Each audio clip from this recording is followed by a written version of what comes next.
औज़ुबिल्लाहि मिनश्शैतानिर्रजीम बिस्मिल्लाहिर्रहमानिर्रहीम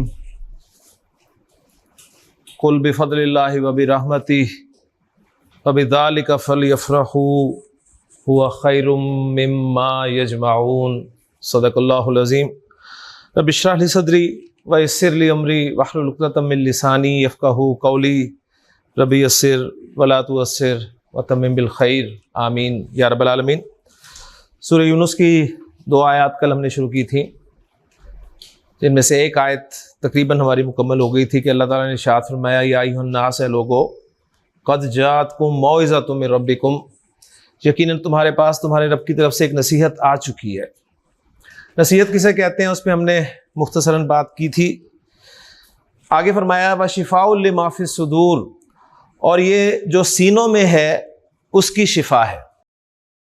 तो कुरान मजीद दिलों की बीमारियों के लिए शिफा है, और दिलों की बीमारियों के हवाले से भी मुख्तसर सी बात हमने कर ली थी। आगे अल्लाह ताला ने फरमाया व हुदन व रहमतुल लिल मुमिनीन, ये हिदायत भी है और मानने वालों के लिए रहमत है, ईमान लाने वालों के लिए रहमत है। आज मैंने आपके सामने दूसरी आयत तिलावत की है, कुल बिफ़ज़लिल्लाहि व बिरहमतिही। ए नबी करीम सल्लल्लाहु अलैहि वसल्लम, आप इन्हें बता दीजिए कि जो नुज़ूल कुरान है ये अल्लाह ताला की रहमत और उसके फ़ज़ल की वजह से है। अल्लाह ताला ने जो तुम्हें कुरान जैसी अजीम दौलत से नवाजा है, ये उसका फ़ज़ल है, उसकी रहमत है। फ़बिज़ालिका फ़लयफ़रहू, अगर खुशी मनानी है, सेलिब्रेट करना है, तो इसमें खुशी मनाओ कि अल्लाह ने तुम्हें कुरान जैसी अजीम दौलत से नवाजा है। और आखिर में फरमाया कि हुआ खैरुम मिम्मा यजमाऊन, ये हर उस चीज़ से बेहतर है जो ये जमा करते हैं। इंसान इस दुनिया में बहुत कुछ जमा करता है जी, पैसा जमा करता है, प्रॉपर्टी जमा करता है, और कोई कुछ जमा ना कर सके तो वो स्टैम्प जमा करनी शुरू कर देता है। एक शौक है इंसान के अंदर जमा करने का। तो अल्लाह ताला फरमा रहे हैं कि ये हर उस चीज़ से बेहतर है जो ये तुम जमा करते हो। अगर कोई जमा करना है तो कुरान जमा करो। कुरान जमा करो का मतलब ये नहीं है कि घर में आप एक लाइब्रेरी बनाएं और दुनिया भर के नुस्खे उसमें ला के जमा कर लें, नहीं। कुरान आपके सीने में जमा होना चाहिए। कुरान के अल्फाज आपको याद हो, उनके मानी, उनके मफाहीम आपके इल्म में हो। नबी करीम सल्लल्लाहु अलैहि वसल्लम का एक और फरमान है, इसके साथ जोड़ लेने से, आपने फरमाया कि जिस शख्स के दिल में कुरान का कुछ हिस्सा भी महफूज नहीं, वो एक वीरान घर की मानिंद है। यानी कुछ ना कुछ कुरान तो आपके पास जमा होना चाहिए। अल्लाह ताला से दुआ है कि अल्लाह ताला हमें कुरान मजीद की कद्र करने की तौफीक अता फरमाए। सबक की तरफ चलते हैं जी। आज हम इंशाअल्लाह ताला अपने इस्म को फिनिश करने लगे हैं। मुख्तसरन मैं दोहराता चलूँ कि हुरूफुल हिजा से हमारा लिसानुल कुरान कोर्स शुरू हुआ। अलिफ बा ता हमने पढ़े अरबी ज़ुबान के हुरूफुल हिजा, 3 बुनियादी हरकत पढ़ी, अलामत सुकून को देखा, और फिर इनके कॉम्बिनेशन से हमने लफ्ज़ बनाए। अलिफ और हमज़ा का फ़र्क भी हमारे सामने आ गया। लफ्ज़ जो बामाना थे उन्हें हमने कलिमा कहा और 3 अक़साम में तकसीम किया, इस्म, फ़ेल और हर्फ। इस्म को हमने बाकायदा पढ़ना शुरू किया। इस्म के माना हमने जाने कि इसके माना होते हैं नाम। ये किस किस का नाम हो सकता है वो हमारे सामने आया। किसी शख्स का नाम, किसी चीज़ का नाम, किसी जगह का नाम, किसी काम का नाम। इसमें ज़मायर भी शामिल थे, हर तरह के ज़मायर। इसमें सिफ़ात भी शामिल थी, हर तरह की सिफ़ात। इस्म को जुमले में इस्तेमाल करने के लिए हमें 4 बातें जानना ज़रूरी थी, जिनमें से 3 अल्हम्दुलिल्लाह हम पढ़ चुके हैं। पहली बात थी इस्म का मुज़क्कर या मुअन्नस डिक्लेयर करना, क्योंकि अरबी ज़ुबान में इस्तेमाल होने वाला हर इस्म या तो मुज़क्कर मुअन्नस होगा, या अगर मुज़क्कर मुअन्नस नहीं होगा तो उसका इस्तेमाल मुज़क्कर या मुअन्नस के तौर पे किया जाएगा। उसके लिए हमने मुअन्नस को तफसील से पढ़ा। मुअन्नस की 2 अक़साम हमारे सामने आई, हकीकी और गैर हकीकी। गैर हकीकी की 2 अक़साम सामने आई, अलामती और समाई। अदद इस्म का दूसरा पहलू था जिसको हमने तफसील से पढ़ा, और हमने देखा कि उर्दू और अंग्रेजी के बरक्स अरबी में 3 तरह का अदद पाया जाता है, वाहिद, मुसन्ना और जमा। एक के लिए वाहिद दो के लिए मुसन्ना, दो से ज़ायद के लिए जमा। वाहिद से मुसन्ना बनाने का तरीका हमने सीखा कि चाहे इसम मुज़क्कर हो चाहे मुअन्नस हो, एक ही फार्मूला लगता है। आखिरी हर्फ को ज़बर दे के अलिफ और नून ज़ेर नी, या आखिरी हर्फ को ज़बर दे के या और नून ज़ेर नी का इजाफा कर देते हैं। दो आवाज़ें महफूज कर ली, आनी ऐनी। जमा की दो अक़साम हमारे सामने आई, एक सालिम एक मुकस्सर। मुकस्सर जो विदाउट फार्मूला थी वो हमें याद करनी ही पड़नी थी। बहुत सारी जमा मुकस्सरें हमें आती हैं, मज़ीद इजाफा इंशाअल्लाह ताला होता रहेगा इस क्लास में। जमा सालिम हमने देखा कि ये फार्मूले के तहत बनती है, लेकिन मुज़क्कर में अलग फार्मूला है और मुअन्नस में अलग फार्मूला है। मुज़क्कर में जमा सालिम जो है ये सिफात की बनती है आमतौर पे, और फार्मूला ये है कि आखिरी हर्फ पर पेश लगाकर वाव और नून ज़बर ना, या आखिरी हर्फ पर ज़ेर लगाकर या और नून ज़बर ना का इजाफा कर दें और दो आवाज़ें महफूज कर लें, ऊना ईना। जमा सालिम मुअन्नस हमने देखा कि सिफात की भी बनती है और हर उस इस्म की बन जाती है जिसके आखिर में गोल ता आती है। फार्मूला सिंपल सा है, गोल ता को हटाया और अलिफ और लंबी ता लगाकर आत की आवाज़ जो है वो निकाल दी। उसके बाद हमने वुसअत को पढ़ा, और वुसअत सुनते ही हमारे सामने दो लफ्ज़ आ गए, नकरा और मारिफा। हमें अगर ये मालूम नहीं है कि अरबी ज़ुबान में इस्तेमाल होने वाला इस्म नकरा है या मारिफा, तो हम जुमला नहीं बना सकेंगे, क्योंकि जुमले के लिए जो शराइत चाहिए होंगी उनमें वुसअत की बड़ी अहमियत है। 7 की सूरतों में कोई इस्म मारिफा होता है, जिनमें से 5 हमने पढ़ी। अलम, किसी ख़ास शख्स, किसी ख़ास चीज़, किसी ख़ास जगह का नाम। इस्म ज़मीर, पर्सनल प्रोनाउंस। इस्म इशारा, डिमॉन्स्ट्रेटिव प्रोनाउंस। इस्म मौसूल, रिलेटिव प्रोनाउंस। और अलिफ लाम वाला इस्म। फिर अलिफ लाम के बारे में तफसील से पढ़ा कि अलिफ लाम में जो हमज़ा है और लाम है, इनके नाम है।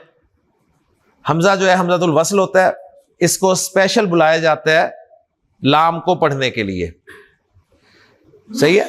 और जब पीछे से मिलाकर पढ़ते हैं तो फिर इसको अलिफ की सूरत में लिखा रहने देते हैं, इसकी हरकत को प्रोनाउंस नहीं किया जाता। लाम का नाम लाम तारीफ हमने देखा, और वो साकिन होता है, इसलिए हमज़ातुल वस्ल को बुलाया गया था। हक्का खौफ वजब हम है सूरत में लाम को प्रोनाउंस किया जाता है, वरना नहीं किया जाता। और ये जो अल है ये इंग्लिश के आर्टिकल दी के इक्विवेलेंट होता है, और जिस तरह दी अभी तक हमारे लिए मसला रहा है, तो अल भी हमारे लिए मसला ही रहेगा अरबी ज़ुबान में। लेकिन बहरहाल दो मोटे मफ़हूम मैंने आपके सामने रखे थे कि अल से मुराद या तो कोई ख़ास स्पेसिफिक चीज़ मुराद होगी, और वो स्पेसिफिक ये हो सकती है कि या तो उसका जिक्र पीछे हुआ होगा, या सुनने वाला बयान करने वाला जानता होगा, या बिल्कुल सामने मौजूद होगी। तो स्पेसिफिक से मुराद ये होता है, और या दूसरे माना थे तमाम का मफहूम जो है उससे हम ले सकते हैं। अब हमारे जी इस्म के चौथे और आखिरी पहलू की तरफ, और आज इंशाअल्लाह ताला, जैसे मैं बार बार कह रहा हूँ कि हम फिनिशिंग करेंगे इस्म की, इसको आपने स्पेशली समझना है, क्योंकि जो टॉपिक हम पढ़ने लगे हैं ना, ये सिर्फ अरबी ज़ुबान में ही पाया जाता है, इस्तेमाल होता है। ये ना तो उर्दू में होता है ना ही अंग्रेज़ी में होता है। वरना इससे पहले आपने जिन्स को देख लिया, मुज़क्कर मुअन्नस उर्दू में भी थे, अंग्रेज़ी में भी थे। वाहिद जमा उर्दू में भी थे, अंग्रेज़ी में भी थे। अरबी में सिर्फ मुसन्ना ऐड हो गया। नकरा मारफा उर्दू में भी थे, अंग्रेज़ी में भी थे, यहाँ भी थे। लेकिन अब जो चौथा पहलू हम पढ़ने लगे हैं ना, ये सिर्फ अरबी में इस्तेमाल होता है। इसका ना उर्दू से ताल्लुक़ है ना अंग्रेज़ी से ताल्लुक़ है। लेकिन इसकी हेडिंग सुनते ही आप कहेंगे तो हमें आता है, ठीक। तो जैसे ही आपके ज़हन में ख्याल पैदा हो तो आपने फौरन उसकी नफ़ी करनी है कि नहीं, आपको नहीं आता। क्योंकि जो आपको आता है वो ये नहीं है, और जो ये है वो आपको नहीं आता। ठीक हो गया। तो टॉपिक है जी हमारा इस्म के हवाले से आखिरी, एराब। नया लफ्ज नहीं है आपके लिए, सुना हुआ होगा आपने एराब। और अब तो पता नहीं क्या हिसाब किताब है, मुझे तो नहीं याद। हम जब पढ़ते थे तो हमारे उर्दू के पर्चे में एक सवाल आता था, एराब लगाइए, तो हम लगा के आ जाते थे। क्या लगाते थे हम? जेर ज़बर पेश। अच्छा, हमने पढ़ा है कि जेर ज़बर पेश तो हरकत है, तो सवाल ये नहीं होता था कि हरकत लगाइए, सवाल होता था एराब लगाइए। तो हम चूंकि जेर ज़बर पेश को ही एराब कहते थे, समझते थे, या हमारी उर्दू में ज़ेर ज़बर पेश को ही एराब कहा जाता है, तो हम वो ज़ेर ज़बर पेश लगाकर आ जाते थे। लेकिन नोट कर लीजिएगा कि ज़ेर ज़बर पेश हरकत हैं, एराब बिल्कुल एक डिफरेंट चीज़ है। ओके जी। तो वो जो 10-10 नंबर हमने लिए हुए हैं एराब लगाने वाले, वो उर्दू के हिसाब से तो ठीक लिए हुए हैं, लेकिन बनते नहीं है वो। तो आज हम सीखेंगे इस्म का एराब। तो पहली बात नोट कर लीजिए एराब के हवाले से कि एराब सिर्फ और सिर्फ अरबी का खासा है, ना तो एराब उर्दू में होता है ना ही अंग्रेजी में। पहला पॉइंट ये ध्यान में रखना है आपने। हमारे यहां उर्दू में ज़ेर ज़बर पेश को एराब कह देते हैं, और ये चीज अरबी सीखने में बहुत बड़ी रुकावट बनती है। लिहाजा आपको सारी जिंदगी अरबी नहीं आती, सिर्फ इस एराब की कंफ्यूजन की वजह से। इसलिए अच्छी तरह जहन से निकाल दें ये बात, या अच्छी तरह जहन में बिठा लें कि हरकत और चीज है, एराब और चीज है। ओके। अब मैं आपको बताऊंगा कि एराब है क्या। एराब है क्या, इसके लिए मैं आपको 3 मिसालें देता हूं। आपने एक इस्म पढ़ा भी है, सुना भी है, देखा भी है लिखा हुआ, मोहम्मद। मोहम्मद इसमें है ना, नाम है ना इसमें। अब इस इस्म के बारे में आप 3 बातें बता सकते हैं ना जो पढ़ी है। जिन्स और अदद और वसत बता सकते हैं ना। जिन्स के एतबार से इस मोहम्मद क्या है, मुज़क्कर। अदद के एतबार से वाहिद, वसत के एतबार से मारफा। 3 चीजें पता चल गई। अब हम आज के सबक में इंशाल्लाह मोहम्मद इस्म का एराब जानने की कोशिश करेंगे कि मोहम्मद इस्म का एराब क्या है। सही। इस वक्त नोट कर लें, इस वक्त जो मोहम्मद मैंने आपके सामने लिखा हुआ है, इस वक्त इस इस्म का कोई एराब नहीं है। ये विदाउट एराब है, ये विदाउट एराब है। अब आपको कॉन्सेप्ट क्लियर हो रहा होगा। आप कहेंगे कहां जी विदाउट एराब है, देखें इसमें पेश भी लगी हुई है, जबर भी लगी हुई है, जबर भी लगी है, तो एराब तो लगा हुआ है इसमें। नहीं, हरकत लगी हुई है इसमें, इसका एराब शो नहीं हो रहा इस वक्त। फॉलो कर रहे हैं? ये बात बहुत अहम है। ये जेर जबर पेश को एराब के साथ मिक्स नहीं करना, वरना नोट कर लें कॉपी पे कि अरबी नहीं आएगी। अरबी सीखनी है तो हरकत को बिल्कुल एक तरफ करें और एराब को बिल्कुल एक तरफ करें। अब मोहम्मद इसमें मैंने आपके सामने बोर्ड पे लिखा, 3 पहलू हमारे सामने इसके क्लियर हो गए, जिन्स, अदद, वसत। लेकिन अभी इसका एराब हमें क्लियर नहीं हुआ, ना इस वक्त इसका एराब हमें पता चल रहा है। लेकिन मोहम्मद इस्म जब भी अरबी इबारत में इस्तेमाल होगा ना, तो एराब के साथ इस्तेमाल होगा। ठीक है, एराब के साथ इस्तेमाल होगा। अब एराब के साथ इस्तेमाल होगा, कैसा होगा? मैं इसके लिए 3 एग्जांपल्स आपके सामने रखता हूं। हमने बचपन में पढ़ा हुआ है, पहला कलमा तैयब, तैयब मैंने पाक, ला इलाहा इल्लल्लाहु मुहम्मदुन रसूलुल्लाह। अब आप देखें मोहम्मद इस्म की फिनिशिंग हो गई है। फिनिशिंग होगी ना? फिनिशिंग फॉलो कर रहे हैं ना? फिनिशिंग किसे कहते हैं? कुछ कमी थी ना, कुछ कमी थी ना, अब वो कंप्लीट हो गया। तो आपने कलिमा तैयब में मोहम्मद इस्म को इस सूरत में पढ़ा या लिखा हुआ देखा। उसके बाद जब आपने कलिमा शहादत पढ़ा, उसमें था अशहदु अल्ला इलाहा इल्लल्लाहु व अशहदु अन्ना मुहम्मदन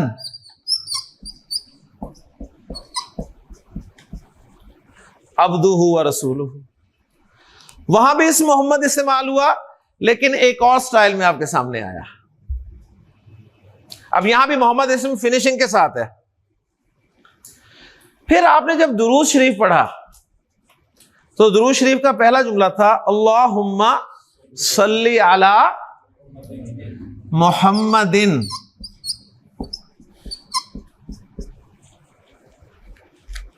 यहां आपने मोहम्मद इस्म की एक और शक्ल देखी। ऐसे है ना? लेकिन कभी आपने गौर ही नहीं किया, नहीं किया ना? कि वहां मोहम्मद उन पढ़ रहे हैं, वहां मोहम्मद अन पढ़ रहे हैं, यहां मोहम्मद इन पढ़ रहे हैं। मोहम्मदुन, मोहम्मदन, मोहम्मदिन, इस्म मोहम्मद एराब के साथ इस्तेमाल हुआ है, फिनिशिंग के साथ इस्तेमाल हुआ है। पहली शक्ल जो थी इसकी ये विदाउट एराब थी। अब 3 शक्लें जो हैं ये इसकी एराब वाली शक्लें हैं, यानी फिनिशिंग वाली शक्लें हैं। मजे की बात यह है कि तीनों शक्लों में इस मोहम्मद के माना में कोई तब्दीली वाक़ई नहीं होती। देखें, आपने जब कलेमा पढ़ा ला इलाहा इल्लल्लाहु, अल्लाह के सिवा कोई माबूद नहीं, ठीक है ना, और मोहम्मदुर रसूलुल्लाह, मोहम्मद सल्लल्लाहु अलैहि वसल्लम अल्लाह के रसूल हैं। मोहम्मद के माना मोहम्मद ही किए हैं ना। कलमा शहादत में जो आपने पढ़ा कि मैं गवाही देता हूं ला इलाहा इल्लल्लाह की और मोहम्मद सल्लल्लाहु अलैहि वसल्लम के अल्लाह के रसूल होने की, तो मोहम्मद के माना मोहम्मद ही रहे। जब आपने तीसरे फिक्रे में दुआ पढ़ी कि अल्लाहुम्मा सल्ली अला मुहम्मदिन, तो तर्जुमा क्या किया, ए अल्लाह मोहम्मद सल्लल्लाहु अलैहि वसल्लम पर रहमत नाजिल फरमा। तो इस मोहम्मद के माना में तब्दीली कोई वाक़ई नहीं हुई, लेकिन इस मोहम्मद का एराब बदल गया, ऐसे कहेंगे, इस मोहम्मद का एराब बदल गया। अब ये अच्छी तरह मैं आपको पहले बता चुका हूं कि ये एराब जो है ना, ये उर्दू में नहीं होता, ठीक है। उर्दू में देखें, मैं मोहम्मद इसम यूज कर रहा हूं 3 जुमलों में, तो मोहम्मद ही बोल रहा हूं ना। इंग्लिश में मैं 3 जुमलों में मोहम्मद इसम इस्तेमाल करूंगा तो मोहम्मद ही बोलूंगा ना। अरबी में जब मैं मोहम्मद को इस्तेमाल करूंगा तो इन 3 शक्लों में से किसी एक शक्ल में इस्तेमाल करूंगा। कब मैंने ये शक्ल इस्तेमाल करनी है, कब मैंने ये शक्ल इस्तेमाल करनी है, कब मैंने ये शक्ल इस्तेमाल करनी है, ये बात है आगे की। लेकिन इस वक्त आप ये बात ध्यान में रखें कि अरबी जुबान में इस्तेमाल होने वाला कोई भी इस्म जो है ना, कोई भी इस्म, वो 3 फॉर्म्स में इस्तेमाल होगा। गोया हम इसको समझ सकते हैं कि गोया ये इस्म की 3 फॉर्म्स हैं। इससे पहले आपने वर्ब की फॉर्म्स पढ़ी हुई है ना, वर्ब की 3 फॉर्म्स होती है ना आमतौर पे, सही है। डू की सुनाए जरा फॉर्म्स, डू, डिड, डन। गो की, तो वर्ब की 3 फॉर्म्स याद कर ली थी ना आपने। पहले बताए फॉर्म्स याद की थी या पहले जुमले बनाने शुरू कर दिए थे? पहले फॉर्म्स याद की थी। जब फॉर्म्स आपको याद हो गई, फिर आपको बताया गया कि पहली फॉर्म यहां लगनी है, सेकंड फॉर्म यहां लगनी है, थर्ड फॉर्म यहां लगनी है, ऐसी है ना। तो पहला काम हम ये करेंगे कि पहले हर इस्म की, जो हमने इस्म पढ़ा है उसकी 3 फॉर्म समझ लेते हैं कैसे आती हैं, सही। उसके बाद इंशाल्लाह देखेंगे कि फर्स्ट फॉर्म कहां इस्तेमाल होनी है, सेकंड फॉर्म कहां इस्तेमाल होनी है, थर्ड फॉर्म कहां इस्तेमाल होनी है। मैं क्लोज करता हूं। एराब जब भी आप अरबी क्लास में सुने एराब लफ्ज, तो आपका जहन जेर जबर पेश की तरफ नहीं जाना चाहिए, सही जाएगा। आखिरी दिन भी जा रहा होता है मुझे पता है, लेकिन जाना नहीं चाहिए। एराब सुनते ही जेर जबर पेश आपने जहन से हटा देने। एराब सुनते ही आपके जहन में आना चाहिए इस्म की 3 फॉर्म्स। अगर इस्म के एराब की बात हो रही है ना, तो इसका मतलब है इस्म की 3 फॉर्म्स, ठीक, 3 फॉर्म्स। देखें जी, पहली फॉर्म फर्स्ट फॉर्म, दूसरी फॉर्म सेकंड फॉर्म, तीसरी फॉर्म थर्ड फॉर्म। ये जो पहली फॉर्म है ना इस्म की, जो पहली फॉर्म बनती है, उसको अरबी ग्रामर में नाम दिया जाता है हालते रफ, यानी फर्स्ट फॉर्म का नाम है हालते रफ। रफ कहते हैं इसे, असल में रफ है ये, लेकिन आपको इजाजत दी जाती है आप रफा बोल सकते हैं यहां पे, हालते रफा। ओके जी। फर्स्ट फॉर्म अरबी में क्या होती है? हालत रफा। हालत रफा क्या होती है? First form. बस इतना ही आपने समझना है, इससे ज्यादा समझेंगे तो परेशान हो जाएंगे। हालत रफा क्या होती है? किसकी फर्स्ट फॉर्म? इस्म की फर्स्ट फॉर्म। इस्म की फर्स्ट फॉर्म को हालत रफा कहते हैं। ओके जी। इस्म की सेकंड फॉर्म को हालत नस्ब कहते हैं। आप इसे नस्ब कह सकते हैं। सेकंड फॉर्म क्या कहलाती है? हालत नस्ब। थर्ड फॉर्म जो है वो कहलाएगी हालत जर। हालत जर। आप यूं कह सकते हैं कि एराब के एतबार से इस्म की तीन फॉर्म्स हैं। फॉर्म्स ये तीन इस्म की हैं। इस्म का एराब पढ़ रहे हैं ना। इस्म की तीन फॉर्म्स होती हैं एराब के एतबार से, और इसको आपने किसी के साथ मैच नहीं करना। मैच क्योंकि ये ना उर्दू में है ना अंग्रेजी में, कैसे हम मैच कर सकते हैं? जब है ही नहीं, एक चीज ही नहीं है किसी दूसरी जुबान में, तो हम इसको कैसे समझेंगे? फॉलो कर रहे हैं ना। एराब सुनते ही आपके जहन में क्या आना चाहिए? इस्म का एराब सुनते ही आपके जहन में क्या आना चाहिए? इस्म की तीन forms, first, second, third. First form को क्या कहते हैं? हालत रफ। सेकंड फॉर्म को हालत नस्ब। थर्ड फॉर्म को हालत जर। जी अब्दुल रहमान, हालत रफा, हालत नस्ब, हालत जर क्या है? शाबाश, एक्सीलेंट एक्सीलेंट। इस्म की फर्स्ट, सेकंड और थर्ड फॉर्म। साकिब, हालत जर क्या होती है? किसकी? बस इतना चाहिए आपसे, और कुछ नहीं चाहिए। ओके जी। अच्छा, अब फर्स्ट फॉर्म में या हालत रफ में जो इस्म मौजूद होता है ना, जो इस्म फर्स्ट फॉर्म में या हालत रफ में मौजूद होता है ना, उस इस्म का नाम होता है, उस इस्म को कहते हैं ये मरफू है। ये क्या है? मरफू। रफा से मरफू। ठीक है। सेकंड फॉर्म में जो इस्म मौजूद होगा ना, उसे कहेंगे ये मंसूब है। ये मंसूब है इस्म। थर्ड फॉर्म में जो इस्म होगा ना, उसे कहा जाएगा ये इस्म मजरूर है। तो ये अब इस्म के नाम हो गए फॉर्म में होने के एतबार से।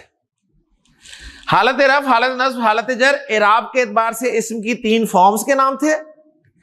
मरफू, मंसूब, मजरूर इस्म के नाम है फॉर्म्स में होने के एतबार से। मैं आपसे पूछता हूं जी, मरफू किसे कहते हैं? मरफू इस्म कौन सा होता है? वो इस्म जो फर्स्ट फॉर्म में हो वो मरफू कहलाता है। मंसूब इस्म कौन सा होता है जी? जो सेकंड फॉर्म में हो। मजरूर इस्म कौन सा होता है प्रसाद? जो थर्ड फॉर्म में हो। थर्ड फॉर्म को क्या कहते हैं? हालत जर। सेकंड फॉर्म को क्या कहते हैं? आप हाँ, हालत नस्ब। फर्स्ट फॉर्म को हालत रफ। मेरा ख्याल बात समझ में आ गई है। फिर दोहराएं इसको, जब 3-4 दफा दोहराएंगे बात पक्की हो जाएगी। एराब क्या है? पहला सवाल पैदा हुआ, एराब क्या है? एराब सुनते ही आपको पता चला कि इस्म की तीन फॉर्म्स हैं। एराब इस्म की तीन फॉर्म्स है। एराब से मुराद इस्म की तीन फॉर्म्स हैं। कौन कौन सी form? First form, second form, third form. First form हालत रफ कहलाती है, सेकंड फॉर्म हालत नस्ब कहलाती है, थर्ड फॉर्म हालत जर कहलाती है। इस्म जब फर्स्ट फॉर्म में होता है तो कहलाता है मरफू, जब सेकंड फॉर्म में होता है तो कहलाता है मंसूब, जब थर्ड फॉर्म में होता है तो मजरूर कहलाता है। ठीक हो गया। अब ये जो मोहम्मद इस्म है ना, मोहम्मद, इस वक्त ये इस्म विदाउट फॉर्म है। विदाउट फॉर्म है, इसका कोई एराब नहीं है। ओके जी। जब इसको हम फर्स्ट फॉर्म में लिखेंगे ना, तो ये हो जाएगा मोहम्मदुन। मोहम्मदुन इस्म की फर्स्ट फॉर्म है, मरफू है। मोहम्मदन इस्म की सेकंड फॉर्म है, मंसूब है। मोहम्मदिन इस्म की थर्ड फॉर्म है यानी मजरूर है। आपको एक बात तो अल्हम्दुलिल्लाह पता चल गई कि कलिमा तैयब में इस्म मोहम्मद मरफू इस्तेमाल हुआ है, ठीक है। कलिमा शहादत में इस्म मोहम्मद मंसूब इस्तेमाल हुआ है। दुरूद शरीफ में इस्म मोहम्मद मजरूर इस्तेमाल हुआ है। ये पहले आपको पता था? नहीं पता था ना, ये पता चल गया ना। अब इंशाअल्लाह ताला मजीद आगे जाएंगे तो ये भी पता चल जाएगा कि कलिमा तैयबा में मरफू क्यों इस्तेमाल हुआ है, कलिमा शहादत में मंसूब क्यों इस्तेमाल हुआ है, दुरूद शरीफ में मजरूर क्यों इस्तेमाल हुआ है, ये बाद में पता चलेगा। पहला काम हमने इस्म की 3 फॉर्म्स बनानी, पहचाननी शुरू कर दी है। ओके जी। अब एक बात मुझे बता दें कि इस्म मोहम्मद जो है ये वाहिद है ना, मुज़क्कर है, ठीक है। यहां से रिजल्ट एक निकाल लें कि जो भी इस्म वाहिद और मुज़क्कर होगा ना, जो भी इस्म वाहिद मुज़क्कर होगा, क्या कहा मैंने, जो भी इस्म वाहिद मुज़क्कर होगा उसकी फिनिशिंग, उसकी फर्स्ट, सेकंड और थर्ड फॉर्म आपने इसी पैटर्न पे बनानी है। ये पेट फार्मूला हो गया। जो भी इस्म वाहिद और मुज़क्कर होगा ना, सही, मैं आपसे पूछूं इस इस्म की तीनों फॉर्म्स बोले तो आपने पहचानना है कि ये इस्म वाहिद मुज़क्कर है। अगर है तो आपने इसी पैटर्न पे 3 फॉर्म्स बोल देनी है। पैटर्न क्या है, यानी आखिरी हर्फ पे 2 पेश फर्स्ट फॉर्म में, आखिरी हर्फ पे 2 ज़बर सेकंड फॉर्म में, आखिरी हर्फ पे 2 ज़ेर थर्ड फॉर्म में। समझ आ गई बात, क्लियर होगी बात? तो शुरू करते हैं, बाकी इंशाल्लाह आहिस्ता आहिस्ता समझ आएगा जी। वाहिद और मुज़क्कर दोनों, यानी वाहिद मुज़क्कर दोनों क्वालिटीज उसमें होनी चाहिए, नकरा मारफा वाली बात नहीं है बस। ठीक हो गया जी। आपसे शुरू करते हैं सर, मुझे बताइए ज़ैद, मैं आपसे कहूं ज़ैद लफ्ज जो है इसका एराब क्या है इस वक्त? आप कहेंगे इसका एराब इस वक्त कोई नहीं है, इस वक्त कोई एराब नहीं है।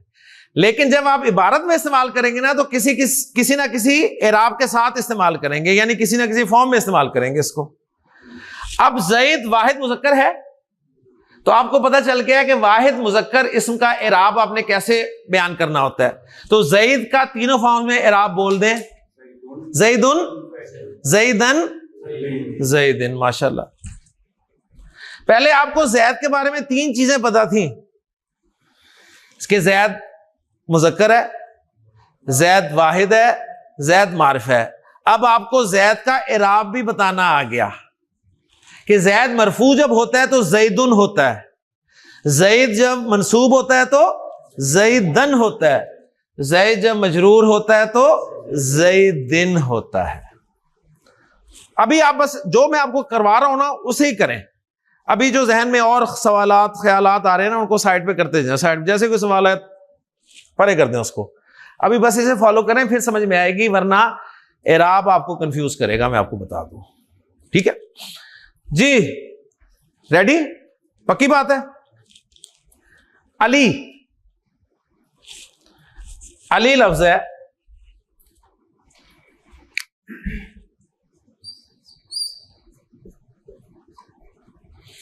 अली का कोई एराब है इस वक्त? नहीं है। एराब आपने अच्छा देखना कैसे है, आपने देखना है फिनिशिंग हुई हुई है, ठीक है ना। फिनिशिंग अगर हुई हुई हो तो फिर आपको पता चलेगा अच्छा अब एराब के साथ है, ठीक है ना, यानी फिनिशिंग ही एराब है इसम की। अली विदाउट एराब है। अच्छा जी, ये वाहिद है, मुज़क्कर है, वेरी गुड। तो वाहिद मुज़क्कर का एराब कैसे बोलते हैं 3 फॉर्म्स में? अलीयुन, अलीयन, अलीयन।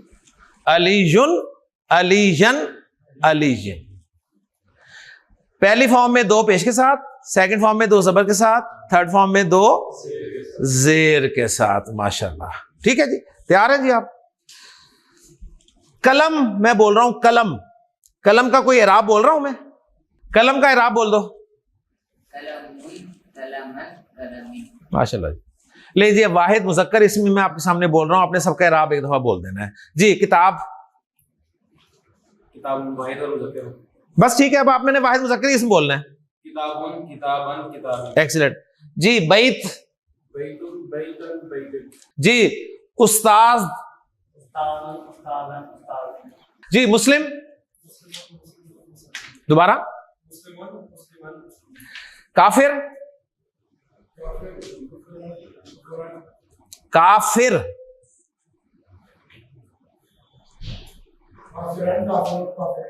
तरतीब से ही बोलो। काफिर फर्स्ट फॉर्म क्या? फर्स्ट फॉर्म काफिरुन, सेकंड फॉर्म, सेकंड फॉर्म काफिरन, थर्ड फॉर्म, वो तो फर्स्ट फॉर्म थी। फर्स्ट सेकंड थर्ड फॉर्म, हाँ दोबारा बोलो अब तीनों फॉर्म्स। हाँ पहले दो पेश, दूसरी दफा दो जबर, तीसरी दफा दो जबर। काफिरुन काफिरन काफिरिन। जी मुशरिक, हाँ तरतीब जरा सही रखनी है। मुशरिकुन मुशरिकन मुशरिकिन। मुनाफिक, मुजाहिद, मोमिन, हसन, माशाल्लाह जी। बाब, वेरी गुड जी जनाब। आपके लिए लफ्ज है, आपके लिए लफ्ज है कुर्सी, वेरी गुड। आपके लिए लफ्ज है मस्जिद, वेरी गुड। आपके लिए लफ्ज है enough, enough, very good. Clear हो रही है जी बात? पक्की बात है, बिल्कुल क्लियर, कोई मुश्किल तो नहीं ना।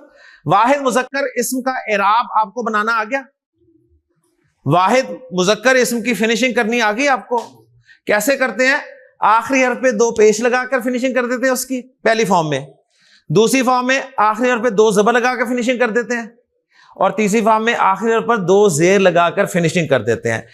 लिखते वक्त बस आपने जहन में रखना है कि जब भी आपने दो जबर लगानी है ना आखिरी हर्फ पर, तो एंड पे एक अलिफ लिखना है, एंड पे एक अलिफ लिखना है। ये रूल है, ये रूल है। ओके जी, क्लियर? माशाल्लाह। ले जी, आपको वाहिद मुजक्कर इस्म का एराब बताना आ गया। अब मैं फिर जरा रिवाइज कर लूं ताकि आपको एराब पक्का हो जाए। एराब पक्का हो गया तो आगे अरबी खत्म बस, क्योंकि एराब और जमायर अगर आपको आ जाए ना तो आपको 90% कुरान समझ में आने लग जाता है।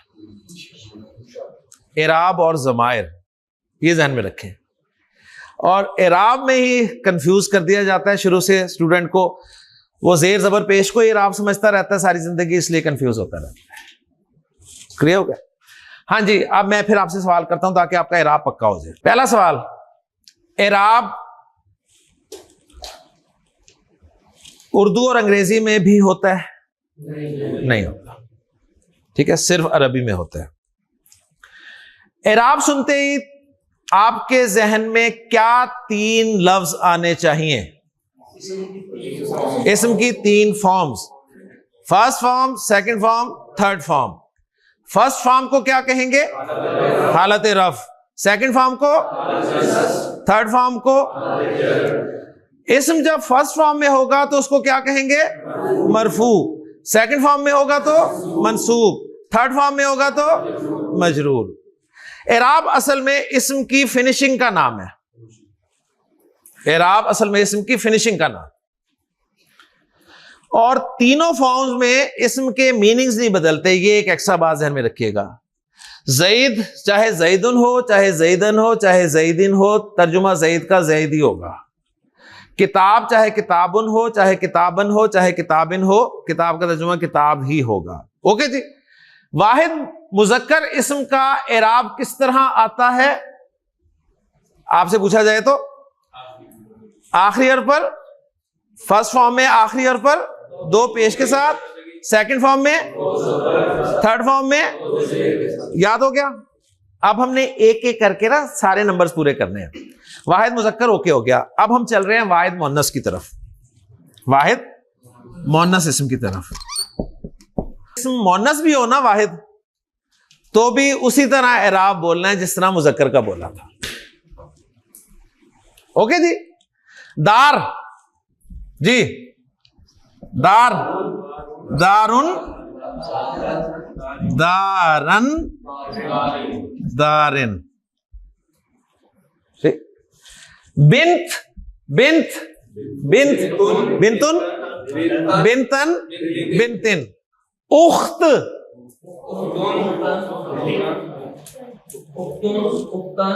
शाबाश। उम्मुन,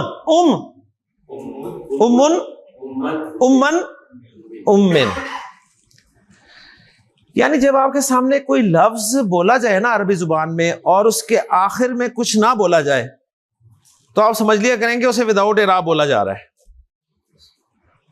समझ आ गई? सही है, इस तरह से आपने जहन में रखना है। अच्छा जी, आइन, आइनुन, आइनन, आइनिन। Excellent, excellent. यद, very good, very good, very good. उजुन, उजुन, कान को कहते हैं उजुन, अरबी जुबान में कान को कहते हैं उजुन।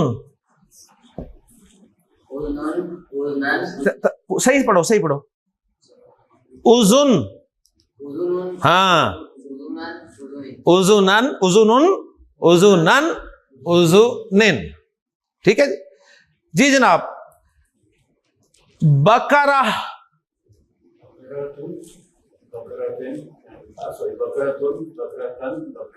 बकरातुन, बकरातन, बकरातिन। ठीक है। अब देखिए कुरान मजीद में आपके सामने आएगा कि हजरत मूसा अलैहिस्सलाम ने अपनी कौम से कहा कि इन्नल्लाह यअमुरुकुम अन तज़बहू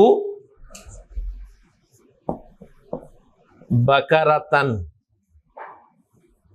तो आपको फौरन पता चल गया मंसूब इस्तेमाल हुआ है। ठीक है, पहले आपको नहीं पता था। हाँ गुड सर, यहीं से मैं अब बताने लगा हूं। नोट कर लें कि रूल है ना कि जब भी आपने आखिर में दो जबर डालने हैं ना, इसम के आखिर में दो जबर डालने हैं तो एक अलिफ लिखना है। जब भी इसम के आखिरी हर्फ पे आपने दो जबर डालने हैं तो एंड पे क्या लिखना है? एक अलिफ एडिशन लिखना है। दो सूरतों में आपने सिर्फ दो जबर डालने हैं, अलिफ नहीं लिखना। दो सूरतों में। बात समझ में आई है? क्या कहा मैंने? कायदा है, रूल समझ लें। रूल है जब भी आपने हालत नस्ब यानी मंसूब इसम लिखना है ना, वाहिद मुजक्कर या मुअन्नस, तो दो जबर ही लिखते हैं ना आखिरी हर्फ पे।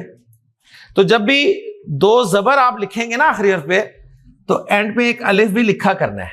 यह रूल है। सिवाय दो सूरतों में, सिवाय दो कंडीशंस में। नंबर एक कंडीशन ये कि उस इसम के आखिर में गोलता हो तो फिर दो जबर ही लिखने हैं, अलिफ नहीं लिखना। ठीक है, इसलिए कुरान मजीद में आपको बकरतन ऐसे ही लिखा हुआ मिलेगा, अलिफ के साथ लिखा हुआ नहीं मिलेगा। एक सूरत तो ये हो गई। दूसरी सूरत, जब भी आपका कोई इस्म इन दो हुरूफ पर खत्म हो, यानी एंड पे ये दो हुरूफ इकट्ठे आए, इन दो किसी इस्म के आखिर में ये दो हुरूफ इकट्ठे आए। ठीक है, बोलते वक्त तो आपने दो जबर बोलनी है, लेकिन लिखते वक्त इन दोनों किस्म के अल्फाज में आपने एंड पे अलिफ नहीं लिखना है। दोनों के एग्जांपल में लिख देता हूं आपको। जैसे देखें जी, आपके सामने इस्म आया जन्नह। जन्नह का इराब बोले जन्नतुन, जन्नतन, जन्नतिन। ठीक है ना। अब जब लिखेंगे जन्नतुन, जन्नतन, बस क्योंकि गोलता थी तो गोलता के ऊपर सिर्फ दो जबर डालेंगे, एंड पे अलिफ नहीं डालेंगे। ठीक है। और जन्नतिन, एक तो ये बता दी सूरत। अब दूसरी सूरत बता रहा हूं। एक लफ्ज है समा। समा आसमान को कहते हैं ना। समा का इराब बोले समा उन, समा अन, समा इन। ठीक है। अब लिखने लगे हैं इसको, तो समा उन, समा अन, दो जबर डालने हैं, सिर्फ अलिफ नहीं डालना। क्यों? इसलिए कि एंड पे देखें अलिफ और हमजा इकट्ठे आ रहे हैं ना। क्लियर? और मजरूर लिखते हुए समा इन। तो मैंने पहले सेशन में आपको वाहिद मुज़क्कर मुअन्नस इस्म का एराब सिखा दिया आपको। फिर हम दोहराते हैं इस बात को। जिस तरह जिन सुनते ही दो लफ्ज आपके जहन में आए थे ना, क्या? मुज़क्कर मुअन्नस। एराब सुनते ही तीन लफ्ज आपके जहन में आने चाहिए फौरन। क्या आएंगे? First form, second form, third form. First form को क्या कहते हैं? हालत रफ। सेकंड फॉर्म को नस्ब। थर्ड फॉर्म को, जब इस्म फर्स्ट फॉर्म में होता है तो उसे क्या कहते हैं? मरफू। सेकंड फॉर्म में होता है तो मंसूब। थर्ड फॉर्म में होता है तो मजरूर। वाहिद मुज़क्कर और मुअन्नस इस्म फर्स्ट, सेकंड, थर्ड फॉर्म में कैसे बोला और लिखा जाता है? यह सवाल नेक्स्ट होगा। क्या जवाब होगा? फर्स्ट फॉर्म में आखिरी हर्फ पे दो पेश, सेकंड फॉर्म में आखिरी हर्फ पे दो जबर, थर्ड फॉर्म में आखिरी हर्फ पे दो जेर बोले जाते हैं। लिखते वक्त सेकंड फॉर्म में दो जबर के बाद एक अलिफ भी लिखा जाता है, सिवाय दो तरह के अस्मा के। सिवाय दो तरह के अस्मा। पहली किस्म वो है जिसके आखिर में गोलता है, और दूसरी किस्म वो है जिसके आखिर में अलिफ और हमजा है। सुब्हानकल्लाहुम्मा व बिहम्दिका अशहदु अल्ला इलाहा इल्ला अंता अस्तगफिरुका व अतूबु इलैक। शुक्रिया जी।